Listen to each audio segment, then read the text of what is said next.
4:19, the Bible says, and our God will give or will please all your needs according to his riches.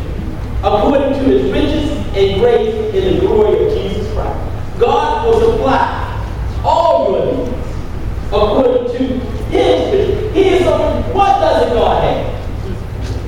What doesn't God have? It's man that has messed up. Yes. Every day. Amen. Give us this day. Out there, if you can't get bread, it's because somebody hoarded it. If you can't, Satan is making us want what's more than us. God has given us, let me tell you something, God has given us jobs. God set it up to every man.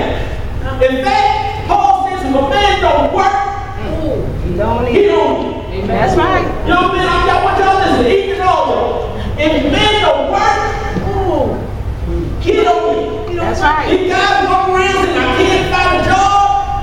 I'm telling you, that is something that he can do. Amen. Yeah. Amen. It's something. That's right. It's like you cutting grass or something. That's right.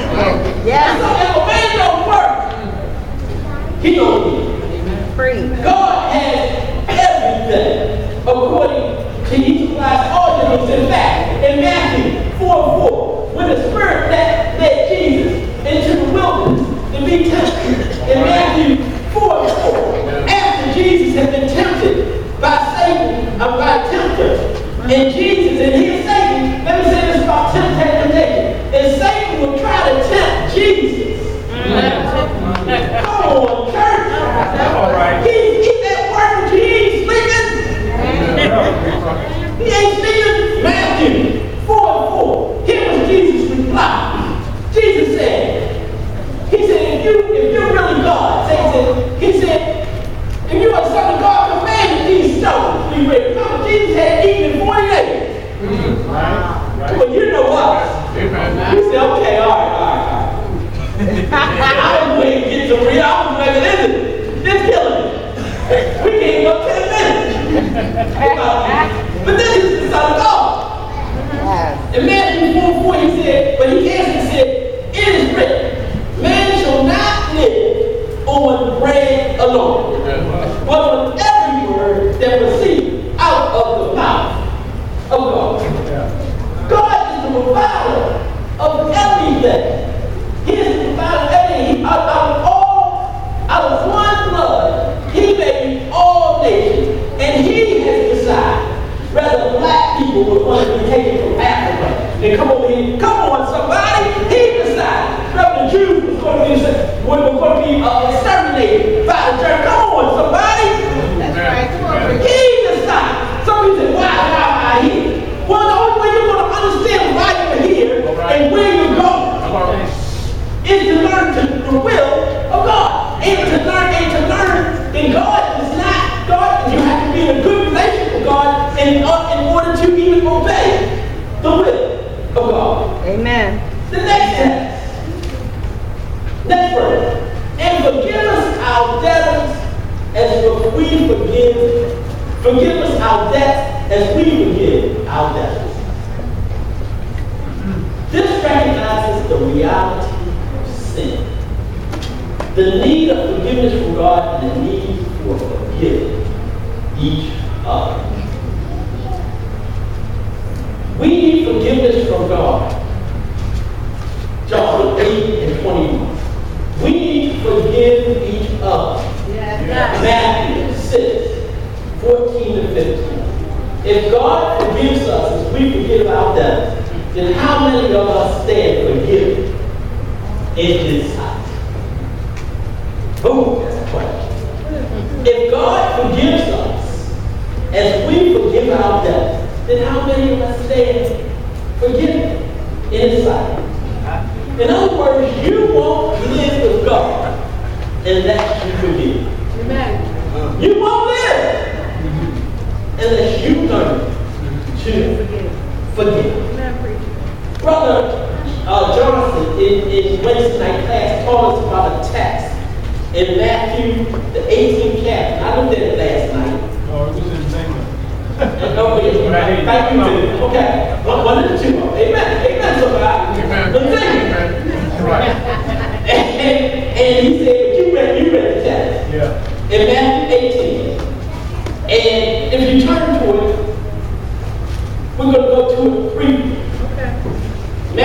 18. And we're going to start at verse 23. It says, for this reason, the kingdom of heaven may be compared to a king who wished to settle his accounts with his slaves. All right. When he had begun to settle them, one who owed him 10 talents was brought to him. But since he did not have the means to repay, his Lord commanded him to be sold, along with his wife and children and all that he had, and repaid to be given. So the slave fell to the ground, just like with your Lord. He fell to the ground and prostrated himself before him, saying, have patience with me, and I will repay you everything. And the Lord of that slave felt compassion and released him and forgave the debt. Here we go. But the slave went out and found one of his fellows who owed him 100 denarii. Nothing to a time. Nothing compared to a time. And he seized him and began to choke him, saying, pay back what you owe. So his fellow slave fell to the ground and began to plead with him, saying, have patience with me, and I will repay you. But he was unwilling, and went and threw him in prison until he should pay back what he was owed. So when his fellow slaves saw what had happened, they were deeply grieved, and came and reported to their lords all that had happened. Then summoning him, his Lord said to him, you wicked slave, I forgave you the debt, all that debt, because you pleaded with me. Should you not also have mercy on your fellow slave in the same way I had mercy on you? And his Lord moved with anger, handed him over to the torturers until he should repay all that was owed him. My heavenly Father will also do the same to you, if each of you does not forgive his brother. How? From the heart. Don't fail. If each of you does not forgive it from the Lord will do the same way. To protect you. One of my favorite songs, jazz songs, is the Jazz Crusaders with Wilkie Felder, and he says, mercy, mercy, mercy. And have mercy on me. But we have to have mercy. Mercy. With pity. You want no mercy? Pity. God has pity on us.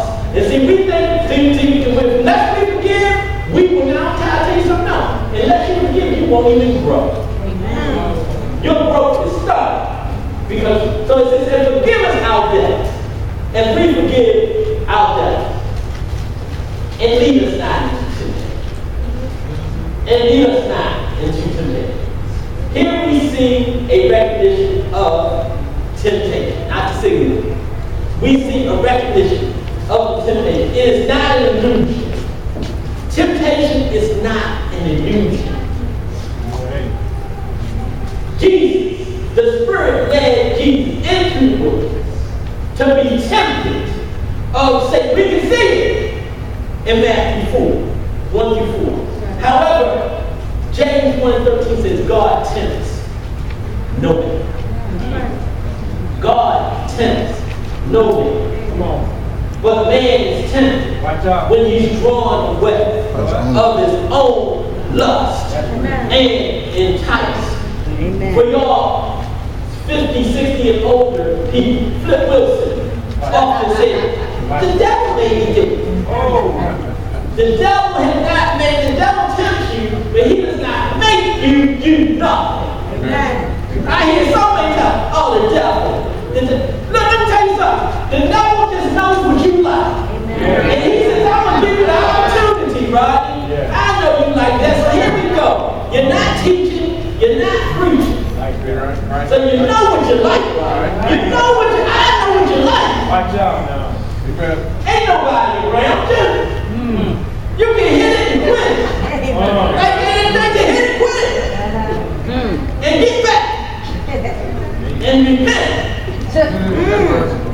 But let me tell you, the devil's doing nothing but is here for nothing but to steal, to kill, and to destroy. And he is a liar.